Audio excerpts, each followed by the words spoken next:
اسرائیل کے شہر تل اویو کی ایک مصروف روڈ پر واقع ایک کافی ہاؤس میں معمول کا دن چل رہا ہے۔ اس کافی ہاؤس کے باہر رکھی کرسیوں پر سرگے نامی ایک یوکرینین شخص اپنی کافی ختم کرنے کے بعد اخبار پڑھ رہا ہے۔ اخبار پڑھتے پڑھتے وہ رک کر اپنے سامنے والے ٹیبل پر بیٹھی خواتین کو بھی تاڑتا جا رہا ہے۔ ان خواتین نے کچھ دیر تک تو یہ برداشت کیا، مگر پھر تنگ آ کر اٹھ کھڑی ہوئیں اور اپنی کافی لے کر وہاں سے چل دی۔ ان کے اٹھنے کے فوراً بعد سرگے بھی اپنی ٹیبل سے اٹھا، چلتا ہوا لڑکیوں کے ٹیبل پر پہنچا اور وہاں پڑے ٹیشو پیپر کو اٹھا کر روڈ کی دوسری طرف چل دیا۔ تھوڑا آگے جا کر اس نے ٹیشو کو کھولا۔ اس ٹیشو پر کچھ لکھا ہوا ہے۔ وہ تحریر پڑھتے ہی سرگے کی آنکھوں میں ایک چمک آ گئی اور وہ فوراً بھاگ کر فون بوتھ پر گیا۔ اس نے فون پر فوراً ایک نمبر گھمایا۔ لائن ملتے ہی وہ بولا، فائر ان دا بٹر فیکٹری، اور پھر فوراً فون بند کر کے وہاں سے چل دیا۔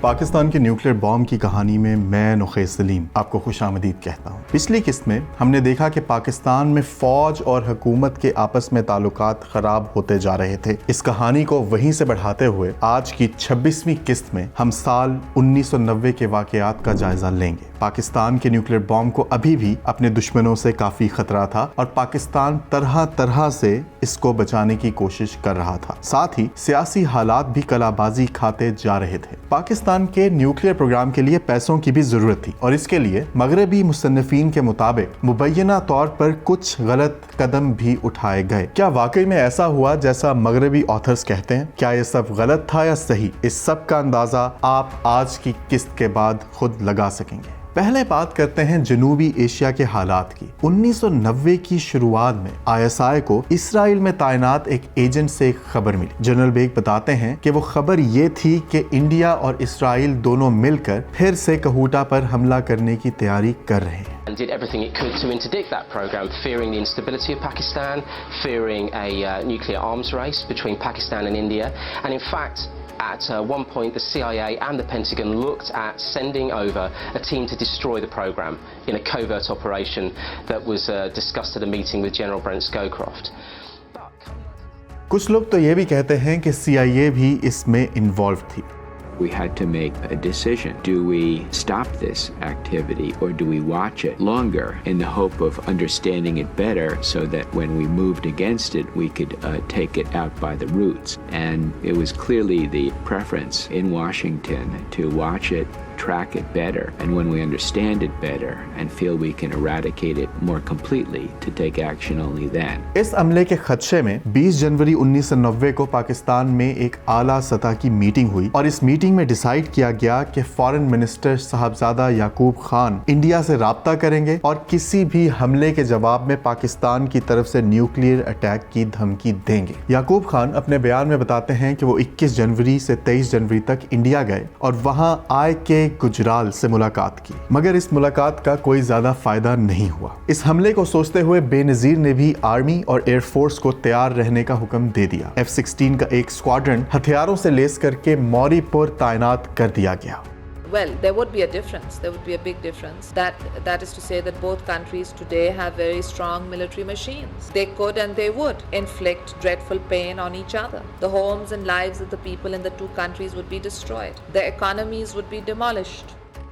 تنویر احمد خان جو پرائم منسٹر بے نظیر کے انفارمیشن اینڈ براڈ کاسٹنگ کے سیکریٹری تھے، بتاتے ہیں کہ ان کو یہ آرڈر دیا گیا کہ 3 ذرائع سے انڈیا کو نیوکلیئر کرائسس کا پروگرام بھجوایا جائے۔ پہلا میڈیا، دوسرا ڈپلومیٹک چینلز اور تیسرا پاکستان کی فوج کی موومنٹس۔ یہاں پر بے نظیر نے جس طرح پاکستان کو اس حملے سے بچایا اور نڈر ہو کر اسرائیل اور انڈیا کو اپنا پیغام بھجوایا، اس کی تعریف خود جنرل مرزا اسلم بیگ بھی کرتے ہیں۔ بے نظیر صاحبہ جو ہے وہ بہت ہی شارپ سیاستدان تھی، بڑی دور کی سوچ تھی، مگر وہ گہرائی نہیں تھی جو ان کے والد میں تھی۔ میں نے ان کے والد کو بھی بڑے غور سے دیکھا ہے، ان کے ساتھ رہا۔ سیکیورٹی رسک نہیں تھی؟ جی نہیں، قطعاً نہیں۔ بڑے بڑے فیصلے انہوں نے کیے جو کوئی اور نہیں کر سکتا تھا۔ کس قسم کے؟ مثلاً جیسے 1990 میں جب ہماری ایٹمی ہتھیاروں کا پر ایک پلان بنا تھا اس کو ختم کرنے کا، امریکہ نے بنایا، انڈیا کا، بھارت کا، امریکہ کا، اسرائیل کا. اتنا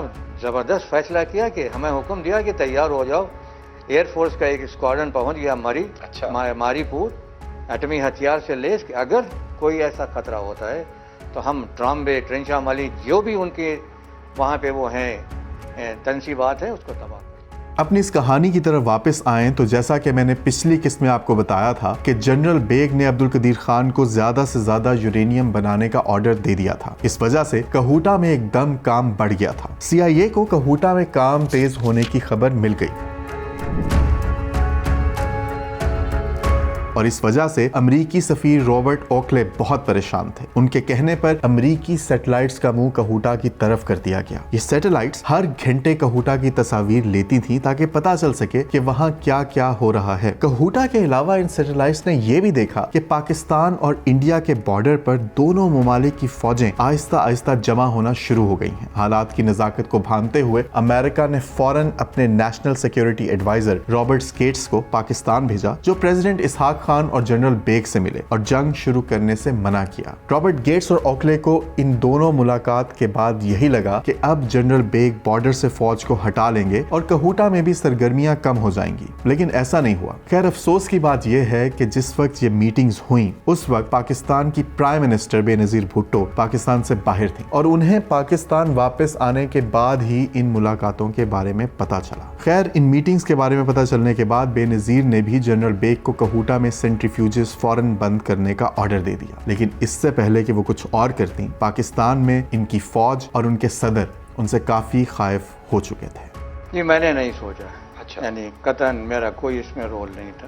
میں نے یہ بھی کہا ہے کہ جب محترمہ کے خلاف سازشیں بہت آگے جا چکی تھی تو مجھے ایک دن غلام اسحاق صاحب نے بلایا اور انہوں نے ایک نان پیپر مجھے دیا کہ جس میں کوئی 18-19 بڑی سنگین قسم کے الزامات تھے محترمہ پر، اور ساتھ ہی انہوں نے یہ بھی کہا کہ بار بار ان کو کہا ہے، اس کے باوجود محترمہ نے اس پہ عمل نہیں کیا ہے. تو میں نے کہا آپ کیا چاہتے ہیں؟ تو ان کا کہنا تھا کہ آپ ذرا مشورہ کر لیں. تو میں نے اپنے فارمیشن کمانڈرز کانفرنس ان دنوں ہو رہی تھی، میں نے ان کے سامنے پیش کیا کہ یہ الزامات ہیں محترمہ کے خلاف صدر کی طرف سے. تو ہر ایک کا یہی متفقہ مشورہ تھا کہ ان کو بتا دیں کہ آئین کے حدود کے اندر رہتے ہوئے محترمہ کو سمجھائیں. اور اسی وجہ سے 6 اگست 1990 کو غلام اسحاق خان نے پاکستانی آئین کی 8ویں ترمیم کو استعمال کرتے ہوئے اسمبلیاں تحلیل کر کے بے نظیر کی حکومت گرا دی. بسم اللہ الرحمن الرحیم، نحمد و نصلی علی رسولہ الکریم. میرے عزیز ہم وطنوں، مجھے یقین ہے کہ اب تک آپ کے علم میں یہ بات آ چکی ہوگی کہ میں نے آئین کے آرٹیکل 58 کی شق 2 کے تحت اختیارات کو بروئے کار لاتے ہوئے ایک صدارتی حکم کے ذریعے قومی اسمبلی توڑ دی ہے، جس کے نتیجے میں وزیر اعظم اور ان کی کابینہ اپنے عہدوں پر برقرار نہیں رہے. اس کے خلاف بے نظیر نے بعد میں کافی شور مچایا مگر اس کا کوئی فائدہ نہیں ہوا. But as I said, unless there is sufficient national consensus, internal and external pressure that the military must roll back, there will be no democracy, there will be no election. We'll go back to 1977, we'll go back to the period of witch hunts, persecutions, political restrictions. They were vague, unsubstantiated and totally false. یہاں تک کہ بے نظیر نے کھلم کھلا یہ بھی کہا کہ میری حکومت گرانے کے پیچھے دراصل پاکستانی فوج کا ہاتھ ہے. It is in fact a military coup. My house was surrounded by the military. My office, other government offices, telephone, television, all taken over by the military. We are right now poised on the threshold between democracy and dictatorship. Unless the military decides to pull back its own role, I don't see any democracy. اور اس بارے میں Mirza Aslam bag بھی کچھ ایسا ہی بتاتے ہیں. آئیسائی کا ہاتھ تو تھا، اس وقت تک تھا جب تک کہ ان کا رول ختم نہیں کیا گیا، موجودہ حکومت نے ختم کیا. آئیسائی جو ہے وہ چیف ایگزیکٹو کے نیچے ہوتا ہے. چیف ایگزیکٹو جب منتخب حکومت ہو تو پرائم منسٹر. جب امریکہ تک بے نظیر بھٹو کی حکومت گرنے کی رپورٹ پہنچی تو امریکہ کو یقین ہو گیا کہ پاکستانی اسٹیبلشمنٹ اپنے آگے کسی کو بھی نہیں چلنے دیں گے، اور اسی وجہ سے آخر کار بش انتظامیہ نے پاکستان کے لیے اپنی خارجہ پالیسی تبدیل کرنے کا آخری فیصلہ کر لیا.